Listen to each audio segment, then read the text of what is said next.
पण याला पैसा कुठून मिळतो? याला जनता आता याची फक्त व्हिडिओ बघत होती, पण हे जे कॉन्ट्रोवर्सी झाली किंवा हे खरंच जनतेच्या मनात सुद्धा हेच होतं का, असा प्रश्न पडायला का निर्माण होतो? कारण याला कमेंटमध्ये किंवा याला सपोर्ट करते ती जनता, त्याला आता पैसे सुद्धा देऊ लागलेले.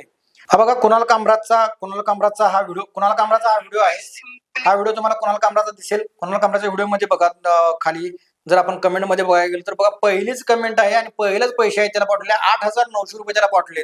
त्यानंतर डॉलरमध्ये बघा, बाहेरच्या देशातून सुद्धा त्याला पैसे आले आहेत. $99 आले आहेत. त्यानंतर $899 आले आहेत. त्यानंतर 40, 2,000, 1,000, 179, $25, 2,000, 8,000, $10 आणि $1,000 मध्ये हे भारतीयांनी केलं. बघा, इथं भारताचा सिम्बॉल दिसतोय, thanks for doing comedy like it's journalism. आता इथे एक हिंदी कमेंट आहे, मी तुम्हाला वाचून दाखवतो.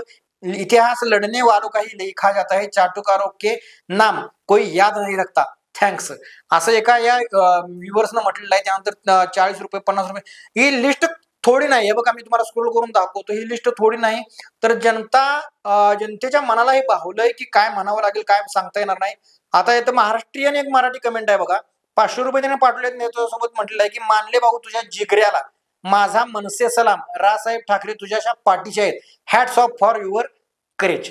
बघा, मराठीतली कमेंट आहे. राज ठाकरे साहेबांचा समर्थक कोणतरी आहे, त्याने सुद्धा ही कमेंट केली आहे. ₹500 त्याला टाकून आणि 199, 1299, बघा ₹100.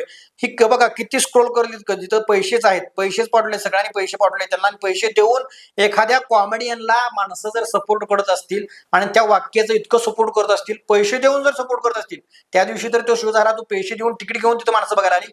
पण या कॉन्ट्रोवर्सी नंतर खरंच याचा फायदा कोणाला झाला, तोटा कोणाचा झाला हा विषय वेगळा, पण फायदा खरंच मला वाटते कामराचा झाला असेल. कारण याला पैसे देऊन माणसं आता सपोर्ट करत आहेत.